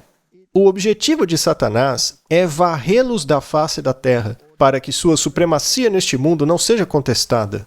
Um dos líderes de nossa igreja disse claramente que eu não poderia pregar isso. Ora, Ele ousou dizer que isso não faz parte de nossas crenças fundamentais. Então eu disse, mas o espírito de profecia faz parte de nossas crenças fundamentais. Portanto, eu vou sim pregar isso. E a Bíblia me diz lá em Daniel capítulo 7 que eu devo pregar isso. Devo alertar contra o chifre pequeno. E Apocalipse 13 me diz que este será o assunto do fim dos tempos. Se ele não quiser pregar isso, o problema é dele. Quer saber? Eu sugiro que ele saia e se una a outra igreja, porque eu não sei o que ele está fazendo nesta. ora, se tem gente em nossa igreja que não aceita a verdade, eu não vou sair por causa delas. Mas não serei eu a expulsá-lo. Se ele continuar nessa igreja e continuar sendo reitor de teologia, eu não me importo. Deus vai cuidar dele. Ou ele mudará de ideia, ou Deus o expulsará. Um dos dois. Bom, vamos falar disso também, mas se ele viver nos últimos dias, pode até ser que ele veja Jesus voltar, mas não estará com a vestimenta certa. Talvez sim.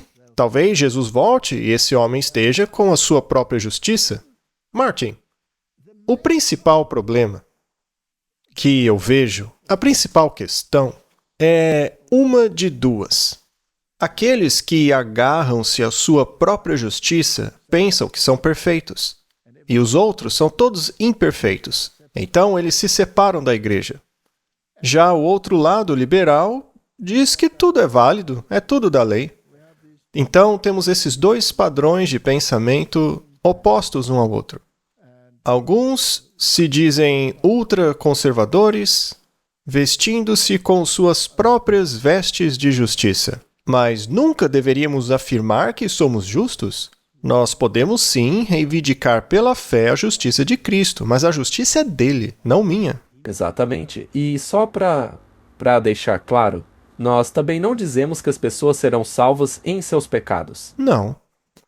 Ao dizermos que temos uma natureza caída, estamos apenas reiterando o que diz a Bíblia e o espírito de profecia. E se dissermos que não temos pecado, somos mentirosos. A verdade não está em nós. Sim, nós temos uma natureza pecaminosa, mas isso não quer dizer que temos que dar ouvidos a ela. Porque fomos sepultados com Cristo no batismo e ressuscitados com Ele. Eu não sou obrigado a cometer adultério por ter uma natureza caída. Eu não sou obrigado a roubar porque sou pobre. Ainda que Tomás de Aquino me dê essa permissão, e o Papa também, em sua Rerum Novarum, eu não tenho que fazer isso, porque isso é quebrar o mandamento de Deus. Essas pessoas aí estão baseando sua teologia na lei natural. Isso é problema delas. Eu não tenho que dar ouvidos a isso. Eu prefiro me ater aos oráculos de Deus.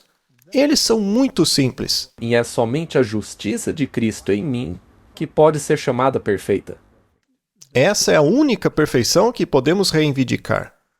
Que todos tenham cuidado de não protestar contra as únicas pessoas que estão cumprindo a descrição dada no povo remanescente que guarda os mandamentos de Deus e tem a fé de Jesus. Martin, essa é uma declaração muito importante. Deus tem um povo distinto, uma igreja na terra inigualável, superior a todas as outras para ensinar a verdade e reivindicar a lei de Deus. Meu irmão, se você está ensinando que a Igreja Adventista do Sétimo Dia é Babilônia, você está errado. Não sou eu quem diz isso, mas eu vou concordar com quem disse. Portanto, todos esses indivíduos que ficam criticando a igreja e se separaram dela, eles o fizeram por sua própria vontade. Na verdade, eu escrevi cartas para alguns deles pedindo que reconsiderassem sua decisão. Afinal, por que eu sofreria sozinho nessa igreja? É a solução mais fácil sair da igreja. É mais fácil sair dela e não ter que suportá-la. Sim, e daí eles se tornam perfeitos por sua própria justiça. Na verdade, essas pessoas até nos ridicularizam por não querermos sair e abandonar essa igreja. Por acaso Moisés saiu imediatamente do povo de Israel quando estes apostataram? Claro que não. Será que eles conseguem mencionar um profeta que abandonou o povo de Deus quando este apostatou? Nenhum saiu. Eu não duvido da sua sinceridade ou honestidade. Já escrevi longas cartas em diferentes momentos para aqueles que acusam a Igreja Adventista do Sétimo Dia de ser Babilônia. Eu também escrevi longas cartas, todos podem lê-las. Estão no livro da minha esposa, gratuito na internet, não está escondida de ninguém. De que não estavam lidando com a verdade. Você pensa que indivíduos prejudicaram minha mente. Se eu estou nesse estado, eu não sou apta a ser incumbida da obra de Deus. Mas este assunto me foi trazido à mente em outros casos, onde indivíduos alegaram ter mensagens para a Igreja Adventista do Sétimo Dia, de caráter semelhante, e a palavra me foi dada: não acredite neles. Eu não os enviei, e mesmo assim eles foram. O que faremos com isso, Martin? O que foi que eles fizeram? Abandonaram a igreja.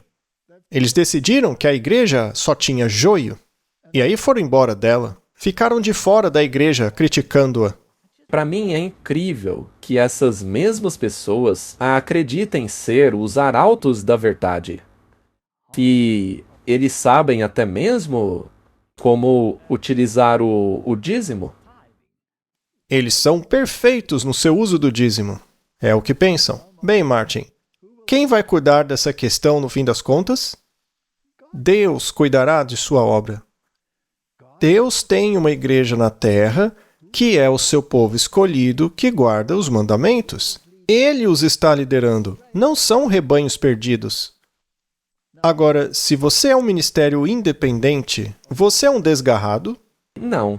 Pode até ser. Sim, mas se você seguir os oráculos da igreja e estiver apoiando O corpo. o corpo, batizando membros neste corpo, Esse é o crisol. E sabe o que é interessante? Ela escreve que Deus permitirá que a apostasia entre na igreja para que se possa ter a visão clara, para que se enxergue bem o que está em harmonia e o que não está. E aí as pessoas tomem uma decisão. Então, permaneça nesse corpo. O que não quer dizer que você tenha que participar das apostasias também. exatamente. Na verdade, não participe. Exato, somos chamados a não participar da apostasia. Você não tem que se unir a ministérios dentro da sua igreja que pratiquem apostasias. Você não tem que se unir a eles. Mas não pode sair do corpo da igreja. Você não tem que se unir aos que dentro da igreja estão praticando apostasias. Apenas chore entre o alpendre e o altar. Isso é muito importante. Então, não há necessidade de duvidar, de ter medo de que o trabalho não dará certo. Deus está à frente da obra. Ele colocará tudo em ordem. Se as coisas precisarem de ajustes à frente da obra, Deus cuidará disso e trabalhará para corrigir todos os erros. Martin, teremos uma conferência geral muito em breve, Sim, uma sessão. onde os representantes do mundo inteiro poderão fazer certas escolhas. Você pode usar esse corpo para esclarecer as coisas. Na verdade, este é o lugar para isso. Já vemos dizendo isso há 2 anos. Se você tem algo a dizer, vá lá e diga. Tenhamos fé que Deus levará o nobre navio que conduz o povo de Deus em segurança até o porto. Quando você achar que a obra estiver em perigo, ore. Eu sei que algumas dessas pessoas de fato acreditam que a obra esteja em perigo. Às vezes eu mesmo penso isso. Talvez seja importante dizer que não discordamos da insatisfação deles por verem a apostasia na igreja. Nós também ficamos frustrados. Senhor, fique ao leme. Essa deve ser nossa oração. Leve-nos através da perplexidade, leve-nos em segurança até o porto. Não temos razão para crer que o Senhor nos conduzirá triunfantemente? Vocês não podem, com suas mentes finitas, compreender a operação de todas as providências de Deus. Deixem Deus cuidar de sua própria obra. Será que existe organização e ordem nesta igreja? Ou o Espírito está nos guiando e não precisamos da noiva? Essa é uma questão importante porque é o que a maioria das vozes hoje dizem. Eles dizem que a igreja se tornou apóstata. Então, não precisa mais haver uma organização, porque, neste caso, o que importa são as igrejas domésticas, as células. Ok. Que ninguém pense que podemos dispensar a organização. Tem tanta gente que detesta a Conferência Geral e os comitês da Conferência Geral. Mas a comissão da Conferência Geral tem o direito de decidir por mim o que devo fazer? Não. Não. Não. Não tenho o direito de fazer isso. Posso concordar com algumas coisas que eles dizem e discordar de outras? Sim. Sim. E a quem pertence essa escolha? A mim? É minha? Eles podem coagir minha consciência? Não. E se eles tentarem coagir minha consciência, posso ignorá-los? Sim. E por acaso, nós já não ignoramos? Sim. Com certeza. Eu os ignorei. Muito bem. Custou-nos muito estudo e muitas orações por sabedoria que sabemos que Deus respondeu para erguer essa estrutura, a estrutura organizada da igreja, certo?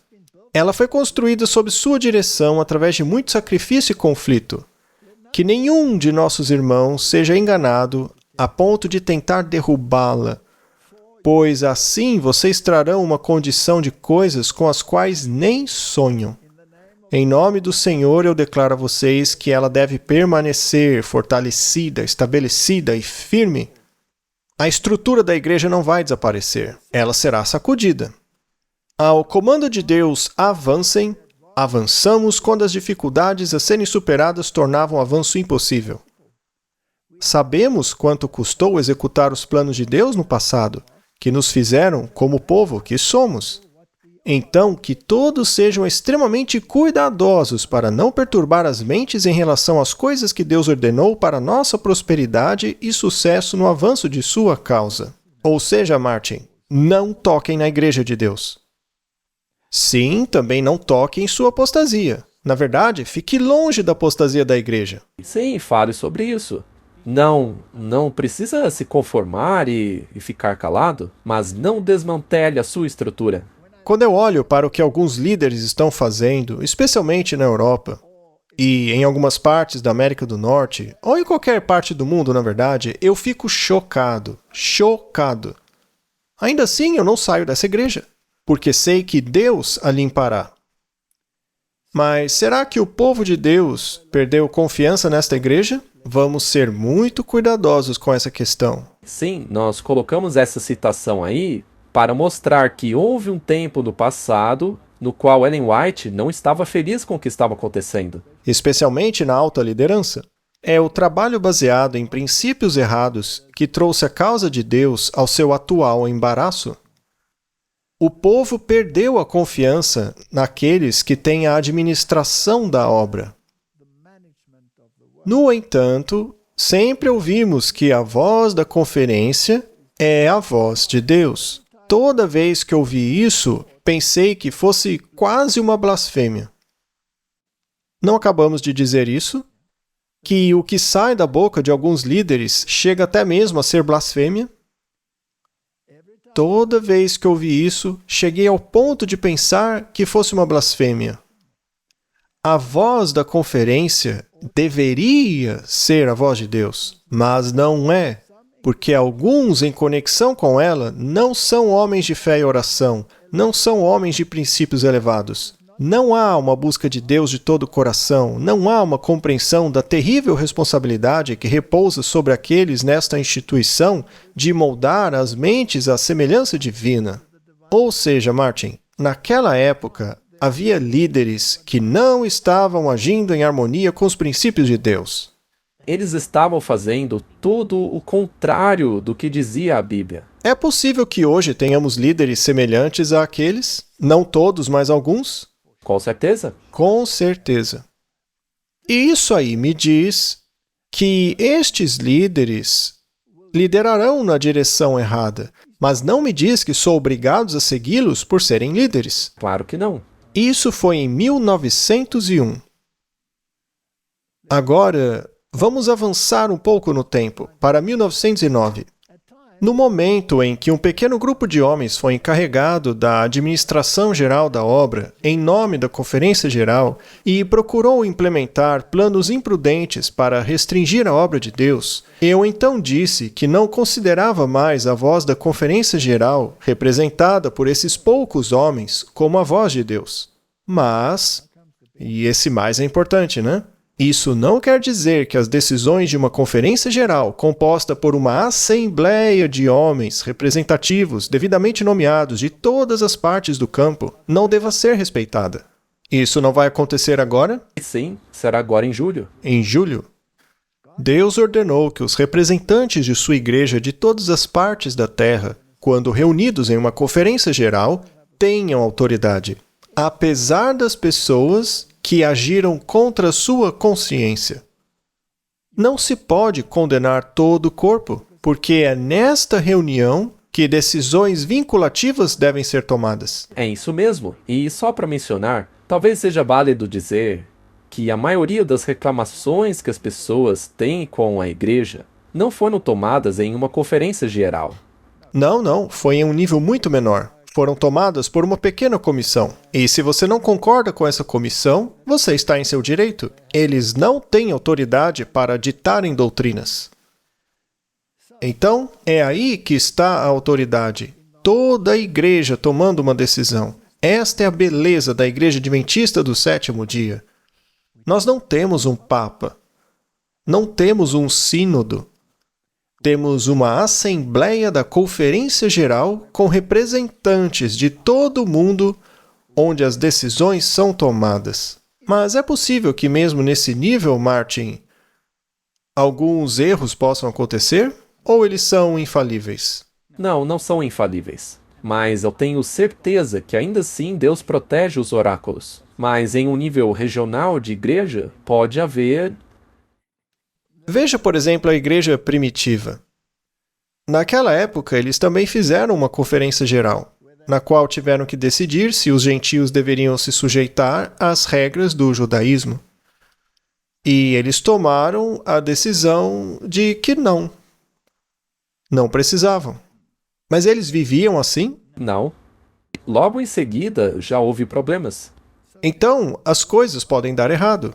Às vezes os líderes não tomam decisões contrárias aos princípios sólidos? Sim.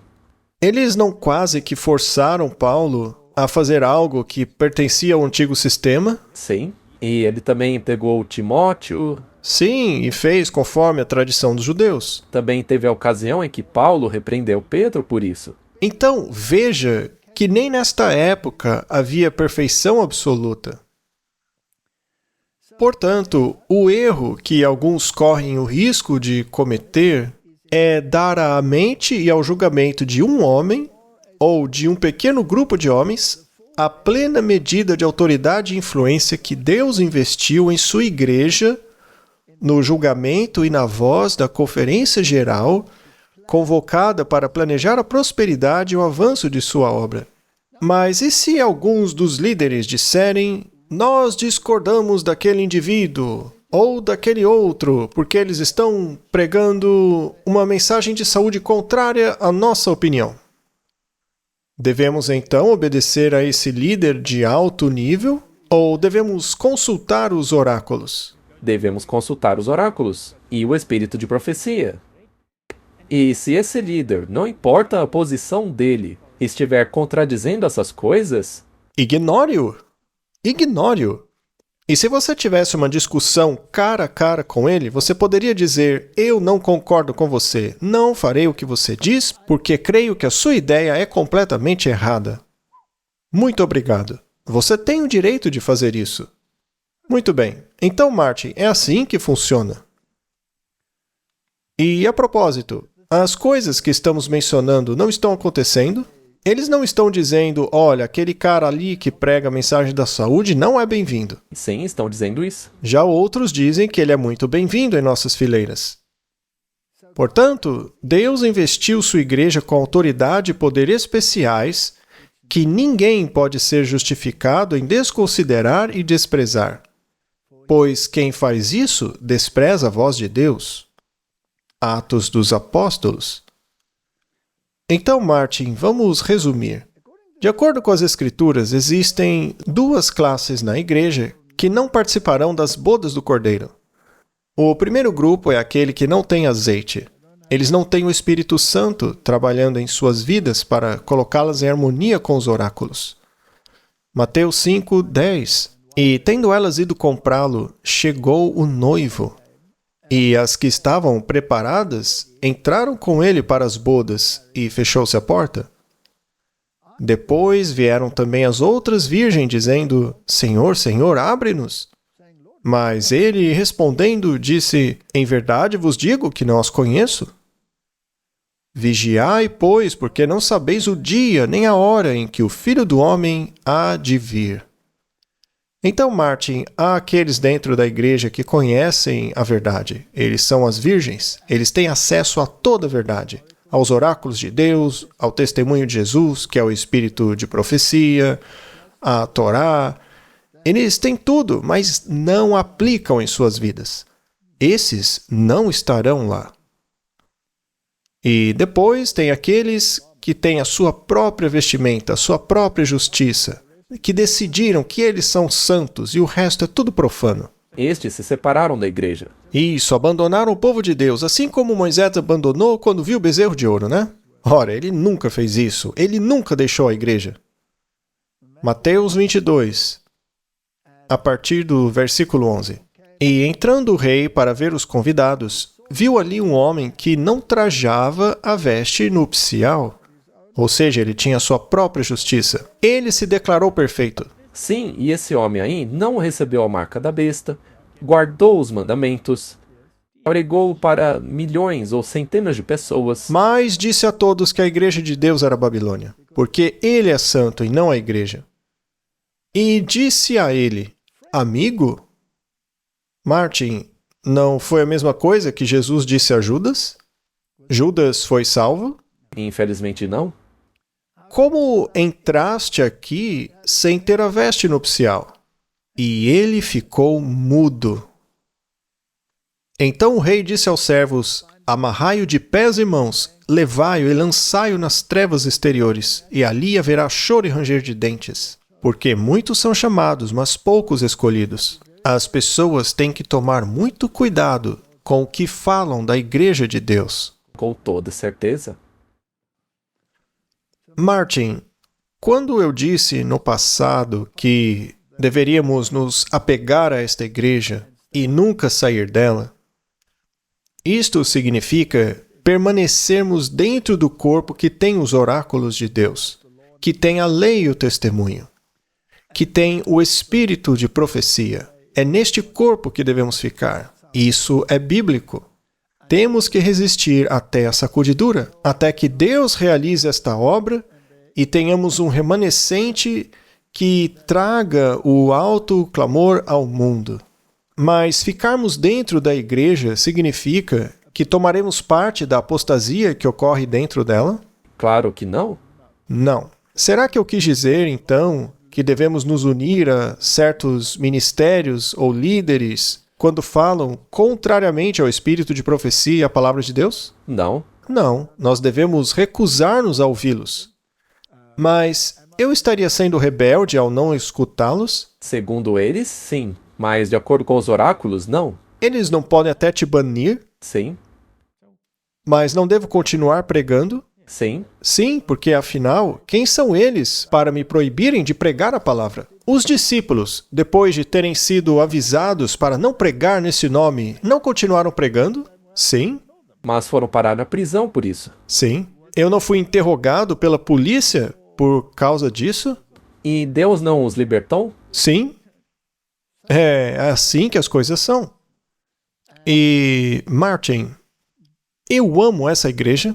Você acha que eu amo essa igreja? Definitivamente. Você acha que eu pareço com aquele cara às vezes, frustrado com certas coisas? Eu acredito que sim. Acho que agora mesmo, né, Martin? Não amamos apenas a mensagem, mas também os membros da igreja. Certa vez um homem disse: é fácil amar Jesus, difícil é amar a igreja dele. Bem, até mesmo Paulo lista um monte de dificuldades. Ah, esses irmãos, diz ele. Pois é, eles não são tão fáceis de amar, mas Deus os ama. Bom, eu vou dar outro exemplo. Se os seus filhos não estiverem todos na fé, você odeia os que não estão? Impossível. Ou você ora constantemente por eles? Claro que sim. É o que Deus espera de mim. É assim que Deus se sente. E é assim que nós nos sentimos. Agora, será que todos os líderes fazem parte dessa apostasia? Não. Não, eu já falei com muitos deles. Muitos não fazem parte dela. Eles também choram por isso. Choram e não tentam resolver o problema por si mesmos. Muito bem. Outra pergunta. Nicodemos e José de Arimateia fizeram um grande alvoroço no Sinédrio ou ficaram em silêncio enquanto assistiam os eventos? Ficaram quietos? Em grande parte ficaram quietos. O Sinédrio realmente tentou mantê-los longe das decisões importantes? Sim. Sim. Eles estavam perdidos por ficarem quietos na maior parte do tempo? Não houve um momento em que eles se levantaram e falaram? Sim, a luz deles brilhou intensamente naquele momento, bem em meio à escuridão total. Minha mensagem a todos que acusam é: parem. Em nome do Senhor, parem. Comece a orar. Orem. Deus ajustará essa igreja. É ela que irá para o reino. É a última igreja, Laodiceia. E eu sei a condição dela. Mas eu também sei que ela tem os oráculos de Deus. Portanto, esperarei que Deus a conserte. E pela graça dele, não por causa de qualquer virtude de qualquer indivíduo, mas por causa dele eu quero fazer parte do alto clamor. Esse será o clímax da igreja. Não é durante o período da igreja militante. Ela atingirá o seu ápice quando for uma igreja triunfante. Vamos orar. Pai Celestial, o Senhor tem um corpo neste mundo por meio do qual tu trabalhas. E o Senhor deu a este corpo os teus oráculos. Mas hoje vivemos uma triste situação que provavelmente a maioria não gosta dela. Mas isso não invalida os seus oráculos. Portanto, ajuda-nos a cumprir a lei, o testemunho e a guardar os teus mandamentos. A fé de Jesus, guardar os mandamentos de Deus e o testemunho de Jesus, que é o espírito de profecia. Esta é a minha oração para todos. E eu oro para que muitos aceitem esta verdade e se unam às fileiras no lugar daqueles a quem a tua sacudidura irá sacudir. Sim, será uma experiência dolorosa, porque pessoas próximas a nós poderão nos deixar, e se não tomarmos cuidado, poderá ser nós mesmos. Então, Senhor, ajuda-nos a permanecermos firmes. Em nome de Jesus, amém. Amém. Todos os anos, algo extraordinário acontece. Um movimento de fé, um encontro de corações, um tempo de renovação, de reconexão e de comunhão com Deus.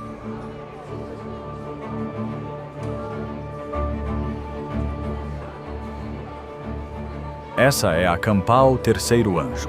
Mais do que um evento, é um chamado divino que une famílias, amigos e irmãos de fé de todo o país.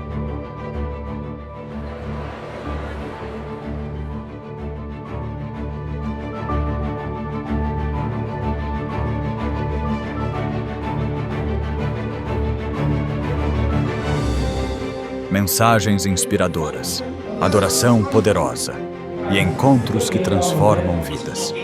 Cada instante é pensado para reacender a fé e fortalecer sua caminhada com Cristo.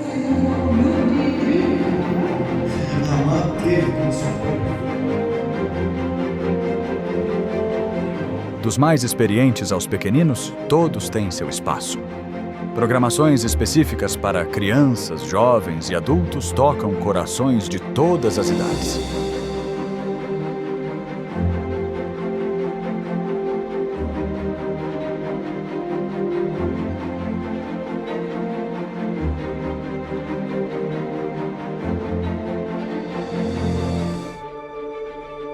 Conexão, comunhão, compromisso. Seja sua primeira vez ou sua terceira, a Campal Terceiro Anjo te recebe de braços abertos.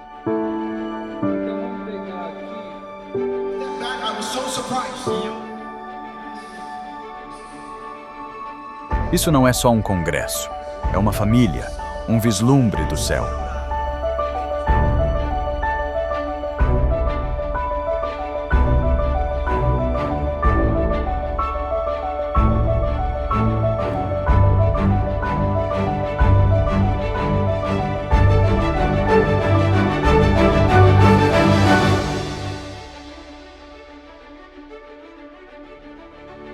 A Campal Terceiro Anjo 2026 já está sendo preparada.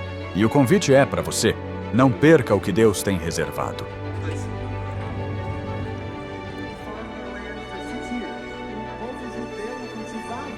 A cada ano damos um passo a mais perto do propósito, mais perto uns dos outros, mais perto do céu.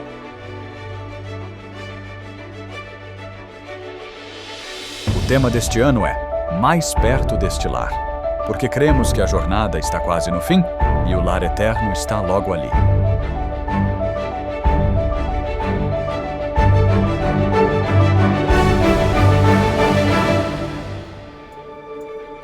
Campal Terceiro Anjo 2026. Mais perto deste lar.